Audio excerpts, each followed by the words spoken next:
बेचारे ज़मीन पे सो रहे थे, कोई पत्थरों पे सो रहा था। हज पैकेज टोटल कितने का था और कितने दिन आपका स्टे था? तो जो आपका खेमा था मीना वाला, वो एयर कंडीशन था, कूलर था, या उसमें क्या क्या फैसिलिटीज़ थी? यहाँ अच्छा लगा है, पाकिस्तान याद नहीं। अल्लाह ताला तौफीक दे, बार बार आने। अस्सलामुअलैकुम, उम्मीद करता हूँ आप सब लोग खैर खैरियत से होंगे। आज मैं वापस आ गया हूँ अपने घर, अल्हम्दुलिल्लाह मेरा हज कंप्लीट हो गया और अभी मैं रवाना होने लगा हूँ अजीज़िया के लिए, जहाँ पे इंडियन पाकिस्तानी हुजाज कराम मीना से वापस आ रहे हैं। तो जाते हैं पाकिस्तानी इंडियन हुजाज कराम से, पूछते हैं उनका हज कैसा रहा, उनका टेंट कैसा था, उनसे सारी इन्फॉर्मेशन लेते हैं। तो चले मिलते हैं अजीज़िया में। हुजाज की वापसी भी जारी है, आप ये देख सकते हैं यहाँ पे बसेस वापस हुजाज को लेके जा रही हैं। मोस्टली ये लोग मदीना जा रहे हैं और इनकी फ़्लाइट फिर मदीना से ही होगी। अजीज़िया पहुँच चुका हूँ और यहाँ तो मनाज़िर कुछ ऐसे हैं कि हुजाज कराम तैयारी में लगे हुए हैं, उनकी वापसी स्टार्ट है। और अगर अंदर बिल्डिंग में जाते हैं तो उधर भी सामने मुझे सारे हुजाज के बैग नज़र आ रहे हैं, जैसे उन्होंने पैकिंग कर रखी हो और उनकी इंशाल्लाह बहुत जल्द वापसी होने वाली है। तो जैसे हम लोग अंदर जाते हैं, ये आप देख सकते हैं यहाँ पे हुजाज कराम के बैग्स पड़े हैं, इन लोगों के नाम वगैरह लिखे हुए हैं और इनकी मेरे ख्याल में 1-2 दिन में वापसी है। तो अभी जाते हैं, किसी भाई से पूछते हैं उनका कैसा एक्सपीरियंस रहा हज का और कब है उनकी वापसी, उनके टेंट कैसे थे, उनका खाना कैसा था, उनकी हर चीज़ कैसी थी। तो सबसे मिल के पूछते हैं डिटेल में। जैसे मैंने पहले ये बिल्डिंग दिखाई थी, ये प्रेयर रूम था और अभी हम 109 में जाने लगे, वहाँ पर हुजाज से मिलते हैं, उनसे उनका एक्सपीरियंस पूछते हैं कि उनका कैसा एक्सपीरियंस रहा, उनको हज मुबारक देते हैं। तो ये पाकिस्तानी हुजाज की बिल्डिंग थी हज की। तो जी हम पहुंच चुके हैं भाई के रूम में। अस्सलाम वालेकुम भाई, हज मुबारक। खैर मुबारक। कैसा रहा आपका? आपको भी मुबारक। बहुत शुक्रिया। चलें आज आपका इंटरव्यू लेते हैं, भाई से पूछते हैं इनका हज कैसा रहा। बताइए आपका हज कैसा रहा? पहले तो अल्हम्दुलिल्लाह, अल्लाह पाक का शुक्र है, बहुत बेहतरीन सफ़र रहा। अल्लाह पाक तमाम हुज्जाज के ये जो हज का सफ़र है ये अपनी बरगाह में मकबूल फरमाए, आमीन। तो आप 8 ज़िलहज्जा से गए थे या 7 ज़िलहज्जा को? कब मतलब होटल से कब आप छोड़ा अपने होटल? हमने होटल छोड़ा था 7 ज़िलहज की शाम को। अनाउंसमेंट हो चुकी थी कि शाम को चलेंगे, क्योंकि इंतज़ामी मामलात के हवाले से ये हमें पहले ले गए थे। एक्चुअली हमें जाना तो 8 ज़िलहज को 8 ज़िलहज्जा की सुबह जी सुबह जाना था। ज़ोहर से नमाज़ें शुरू होती हैं और अगले दिन के मॉर्निंग की फजर तक, लेकिन ये हमें शाम को ही ले गए थे तकरीबन 10-11 बजे। एक चीज़ बताएं कि अगर इन्होंने आपको बोला था इतने बजे जाना, उतने बजे ही आए थे या लेट हुए थे? ये बड़ा इंटरेस्टिंग क्वेश्चन है। इन्होंने कहा था कि 7 से लेके 9 बजे तक आएंगे, लेकिन ये आए 11 बजे थे। मतलब आप 7 बजे से एहराम की हालत में थे?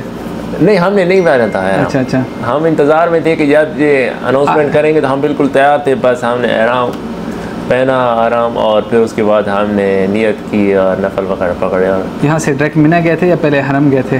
नहीं, हम डायरेक्ट मिना गए थे। मिना गए थे क्योंकि सऊदी जो इधर से हमारा जो मकतब के बंदे आए थे हमें लेने, बाकायदा उन्होंने हमारे नुस्ख जो कार्ड स्कैन करके हमें बस में बिठाया। आपका कौन सा मकतब था?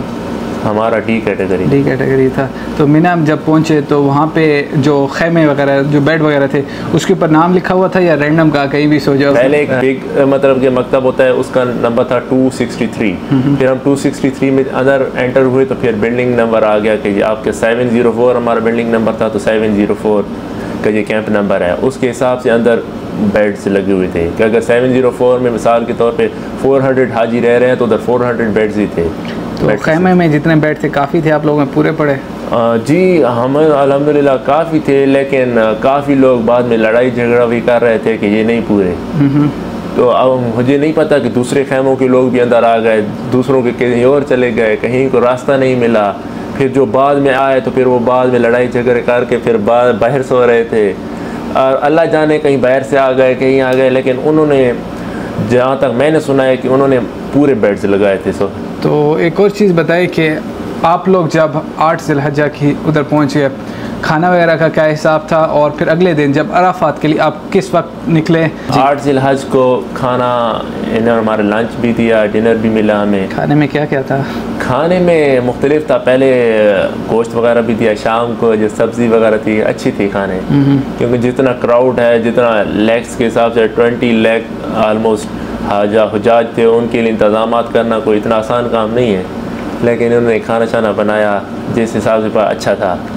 तो अगले दिन अराफात के लिए फिर हमें ये रात को ही ले गए, जाना तो सुबह था। किस पे, बस पे या पैदल? ट्रेन पे। ट्रेन पे, फिर तो आप अच्छे थे। ट्रेन पे ले गए हमें, लाइन शाइन आबादी ज़्यादा थी, लेकिन हर कुछ है ना इन्होंने डिवाइड किए थे। इनके मकतब के अलग-अलग बंदे आते थे, वो क्राउड इकट्ठा करते थे, फिर उसको आगे ले जाते थे, फिर क्राउड इकट्ठा करते थे, फिर आगे ले जाते, ताकि ट्रेन स्टेशन पे भी भगदड़ ना मचे, रश ना मचे। एक और चीज़ बताइए, आप जब अरफा गए, अरफा में कहाँ गए? मस्जिद निमरा या जबल रहमा गए, या बस अपने खेमे में रहे, खेमे में दुआएं कर? और खेमा कितना दूर था आप लोगों का? हमारा खेमा जो था वो बिल्कुल ट्रेन स्टेशन के करीब ही था। ठीक है, 1 या 2 के? जी, ट्रेन स्टेशन 1 था या 2 था? ट्रेन स्टेशन 1 था। अच्छा। हाँ जी, वो उसके बिल्कुल करीब ही था, और उधर गाइडर बिल्कुल खड़े थे कि आपका बैंड्स जो थे, बैंड्स के ऊपर मकतब नंबर लिखा होता, तो उन्होंने हमें गाइड किया कि ये आपका खेमा है। और उसमें तो कोई लड़ाई झगड़ा नहीं था, बहुत ईजीली स्पेसेस लगे हुए थे, मैट्रेसेस वगैरह, और हम कैंप के अंदर ही रहे हैं। लेकिन हम जो थे तकरीबन ज़ोहर के टाइम, खुतबा के टाइम तकरीबन 12 के बाद हम 4-5 बंदे चले गए थे मस्जिद निमरा। अंदर तो नहीं जा सके क्योंकि इतना रश ज़्यादा था, बाहर भी बहुत रश था। बाहर भी बहुत, इतनी ज़मीन तपी हुई थी गर्मी की वजह से, लोग बेहोश हो रहे थे। खैर हमने गुजारा कर लिया। जब हम शाम हुई तो शाम के टाइम हम सबसे पहले मकतब वाले आ गए, तो हम फिर मकतब वाले ले गए ट्रेन स्टेशन पे। ट्रेन स्टेशन पे हम जाके पहुँचे तो अभी क्योंकि वहाँ तक वकूफ़ भी होता है ना, वकूफ़ तो अब अरफात जो जिस तरह मगरिब सनसेट तक आपका वकूफ़ होता है, लाजमी होता है। और वो जो आपका स्पेशली असर से मगरिब का टाइम है, वो कबूलियत का टाइम भी होता है। वैसे ज़ोहर से मगरिब का टाइम है, तो जितनी भी दुआ इंसान मांग सकता है वो कबूलियत का दिन होता है। इस तरह रमज़ान में लैलतुल क़द्र होती है, इसी तरह हज में 9 ज़िलहज अरफा तक है, खुतबे के बाद मतलब ज़ोहर से लेके मगरिब तक वो टाइम कबूलियत का टाइम होता है। तो जितनी भी दुआएँ हो सके, मैंने भी दुआएँ मांगी और आप लोगों ने भी उतनी दुआएँ मांगी होगी। तो आप लोग फिर मुज़ल्फ़ा जब पहुँचे तो मुज़ल्फ़ा में क्या था, आगे कोई इंतज़ाम कैसे थे? हम ट्रेन पे बैठे, जो ट्रेन पे एक्चुअली मज़े की बात हमें बड़ी अच्छी लगी कि हमें डर था कि कहीं ना ये मगरिब की अजान से पहले ना चला जाए ट्रेन कहीं, लेकिन ट्रेन रुकी रही। जब मगरिब की अजानें हुई, थोड़ा सा टाइम 4-5 मिनट रुकी, फिर ट्रेन चली और ट्रेन थोड़ी देर बाद पहुँच गई मुज़ल्फ़ा के बाद हम पहले ट्रेन पे तो उधर वहाँ पे कारपेट्स लगी हुई थी, लेकिन वो बदकिस्मती थी, इनफ नहीं थी। बाद में आने वाले लोग झगड़ रहे थे कि नहीं थी, हम तो कारपेट्स पे बैठ गए, हम तो अच्छा कमेंटी देंगे कि हमें तो कारपेट मिल गई, लेकिन वहाँ वाशरूम बहुत थे, वो बहुत कम थे। और बाद वाले लोग बेचारे ज़मीन पे सो रहे थे, कोई पत्थरों पे सो रहा था, बेचारे गुजारा कर। लेकिन ये है कि मुज़ल्फ़ा की रात वैसे भी खुले आसमान के नीचे सोना होता है, कोई अमीर गरीब सबका फ़र्क ख़त्म हो जाता है। तो फिर अगला बताए आगे, फिर आप मुज़ल्फ़ा से फिर अगले दिन सुबह जमरात कैसे गए? वो जब जमरात गए तो वो अब इतना बड़ा क्राउड ने जाना था, और वो सुबह सवेरे इकट्ठा ही जाना था। उस टाइम थोड़ी सी ना आवाम क्राउड इतना ज़्यादा हो गया और यकदम ट्रेन स्टेशन पे जाके पहुंच गया। अब टाइम उनका था कि 5 बजे शुरू होनी थी ट्रेन, सारे हर जगह से बंदे जाके पहुंच गए ट्रेन स्टेशन। उधर थोड़ा सा रश लग गया और काफ़ी लोगों की तबीयत भी ख़राब हो गई, गर्मी थी, हब्स था, तो उधर अब उन्होंने क्राउड को मैनेज करना था जिस तरीके से किया। अब अल्लाह बेहतर जाने, लेकिन हम तो बड़े थक गए, हमारी भी तबीयत बड़ी ख़राब हो गई। अच्छा है, हज मज़ा आया आपको हज करने में? जी, हज नाम मुशक्क़त का है, तो हमने तो फिर उसको ही समझा कि अल्लाह हमें कोई मुश्किलात आ रही है तो ये भी अल्लाह इसके बदले कोई हमें नेकियां देगा।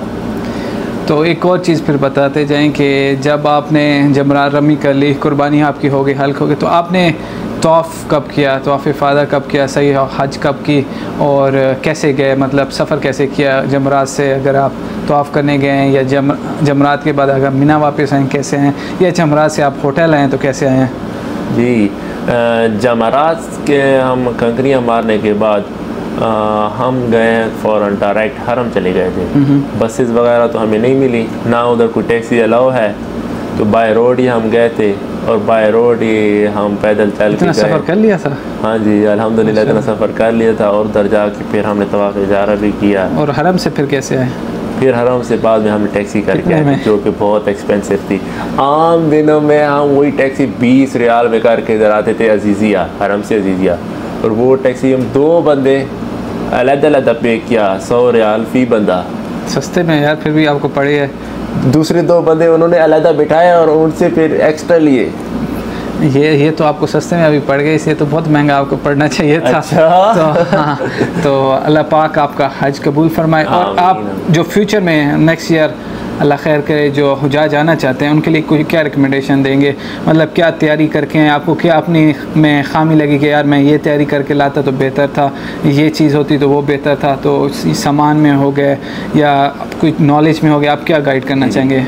सबसे पहले जो हुजाज कराम बुज़ुर्ग आते हैं, ये लाजमी अपने साथ कोई बेटा, पोता या कोई ना कोई अपना साथ या कोई औरत है तो अपना महरम ज़रूर लाएं, ताकि उनकी कोई हेल्प कर सकें, व्हील चेयर पे हज करा सकें, उनके लिए आसानी हो। क्योंकि मैंने काफ़ी बुज़ुर्गों को देखा है, अकेले फिर रहे थे बेचारे अपनी बीवियों के साथ या घर वालों के साथ, तो बहुत परेशानी का उनको मसला था, बहुत परेशान हो रहे थे बेचारे, अक्सर तो घूम जाते थे। क्योंकि उसके अलावा आप कोई और चीज़ और दूसरी बात यह है कि आप जब भी आएँ तो सामान कम लाएँ। अच्छा, हाँ जी, और जब खुसूसन हज के टाइम में जाएँ तो इतना सामान भी आप सिर्फ एहराम पास हो तो वो काफ़ी है, और साबुन वगैरह बग़ैर खुशबू वाला हो तो वो काफ़ी है। बाकी मैंने सामान ले गया था ज़्यादा, क्योंकि मैं डॉक्टर हूँ तो मेरे पास मेडिसिन वगैरह बहुत सारी थी। मैंने कहा कि जाएंगे उधर, कोई किसी को कोई हेल्प ज़रूरत होगी तो मेडिसिन देंगे, ये करेंगे, वो और भी सामान था कि किसी को ज़रूरत पड़ेगा तो वो देंगे। लेकिन मैं उठा बैग, और जब क्राउड इकट्ठा हो जाता है तो धक्के लगते हैं, तो मैं बड़ा तंग हुआ। नहीं, मेडिसिन का ये है कि आपके बिल्कुल साथ ही जिस तरह हॉस्पिटल था, हॉस्पिटल में आपको सारी मेडिसिन वगैरह मिल जाती हैं, यहाँ पे बहुत अच्छा इंतज़ाम होता है। या अगर जिस तरह मीना में थे, मुज़ल्फ़ा में थे, जमरात में थे, आपको हर जगह वहाँ मेडिकल टीम मिल जाती है, फ़र्स्ट एड आपको फ़ौरन मिल जाती है। बता दीजिए आपका ये हज पैकेज टोटल कितने का था और कितने दिन आपका स्टे था? हम आए थे पाकिस्तान गवर्नमेंट के जो पैकेजेस था उसके हवाले से आए थे, जो कि 10,75,000 विदाउट कुर्बानी। अगर कुर्बानी आप गवर्नमेंट के थ्रू कराते हैं तो उसके अलहदा से चार्जेस थे, वो थे 60,000।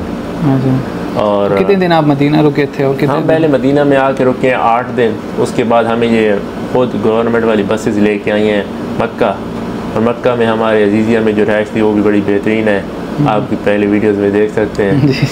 तो हमारे पास AC शेसी 24/7 चलते हैं, रूम भी खुले। तो जो आपका खेमा था मीना वाला, वो एयर कंडीशन था, कूलर था, या उसमें क्या क्या फैसिलिटीज़ थी? वो डिपेंड करता है। अब वो AC वाले खेमे भी हैं और ब्लोअर भी हैं लगे हुए, लेकिन जो हमारा खेमा था D कैटेगरी हमारी थी D, जो कि एक नॉर्मल इकोनॉमी पैकेज कह लें। तो आपको वैसे मालूम है, ये मालूम था कि D में ये होगा, C में ये होगा, B में ये होगा, A में ये होगा? क्योंकि उसके जब हम हज के लिए अप्लाई करते हैं तो हमें वो बताते हैं कि आप इतने अमाउंट पे करेंगे तो ये अमाउंट इस पैकेज का है, ज़्यादा पे करेंगे तो आप अपग्रेड हो जाएंगे। तो C में क्या वैसे क्या फैसिलिटीज़ हैं? में कितने का था वैसे C का? वो C का बस 1.5-2 लाख का फ़र्क था। चले, वो थोड़ा सा ना उसका ये भी होता है कि वो ट्रेन स्टेशन के या वो आगे प्लेस के थोड़ा करीब भी होता है। बिल्कुल। और हमारे में ब्लोअर वगैरह लगे थे जो कि ठंडे AC हमारे तरफ गुजरावाला की मशहूर है, वो बेहतरीन थे।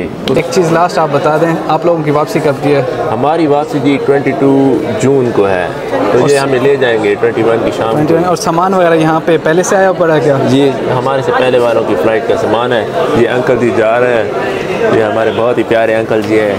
कैसे अंकल जी? ठीक है, बहुत ही ज़बरदस्त इंसान। कितने केजी आपको वेट अलाउ था? हमें एयरलाइन के हिसाब से वेट करता है ना, फिर भी 40 kg PIA को अलाउ है और 46 kg है वो है सऊदी एयरलाइन का। हज के बारे में कुछ बताएं, कैसा करें? बस पाकिस्तान को याद कर रहे हैं, यहाँ अच्छा लगे, कैसे? यहाँ अच्छा लगा है, पाकिस्तान याद नहीं। अभी आप घर जाना चाह रहे हैं? घर जाना चाह रहे हैं या नहीं जाना चाह रहे? जाना तो नहीं चाह रहे, लेकिन जाना तो पड़ेगा। चलो हाजी साहब की तरफ रोक लेते हैं। हम तो जाना चाह रहे हैं, हम काम करते हैं, लेकिन क्या करें। चलिए ठीक है, आपका दिल करता होगा ना, आप ज़्यादा टाइम रहे होंगे नहीं? हाँ, बहुत हो गया। आज बुनियादी फ़र्ज है जी सारा मुसलमान ना, अल्लाह ने शुक्र अल्लाह से अदा करके दे, बड़ा मज़ा है। अल्लाह ताला हर मुसलमान को तौफीक दे भी कि हज करे। और जी अब पता नहीं खुशी भी होनी है, लेकिन इतने बैतुल्ला नहीं बड़ी खुशी है भी जरा बंदे इतने नमाज पढ़ के लाए, एक मसीह लख ना सवाब मिल रहा है, तो तवाफ़ करके ना बड़ा सवाब है। सारा रहमत अल्लाह ने मेहरबानी सारिया काबे थी, तक बड़ा मज़ा है। और इंशाअल्लाह ताला अल्लाह ताला तौफीक दी बार बार आने रसा। भाई हमें अभी खाने पे लेके आए हैं पाकिस्तानी मेस में, और आपको दिखाते हैं पाकिस्तानी मेस में आज खाने में क्या है। यहाँ पे दाल और सब्ज़ी है और साथ खीर है। तो अभी बस यहाँ पे खाना खाते हैं। आपने रिव्यू देख लिया होगा। खाने के बाद इंशाल्लाह मैं हरम की तरफ रवाना होता हूँ और हरम में जाके मिलते हैं। चलें, आपको उम्मीद है ये वीडियो पसंद आएगी। अभी जाते हैं हरम, आपको मैं हरम के मनाजिर भी दिखाता हूँ। तो थैंक यू सो मच भाई।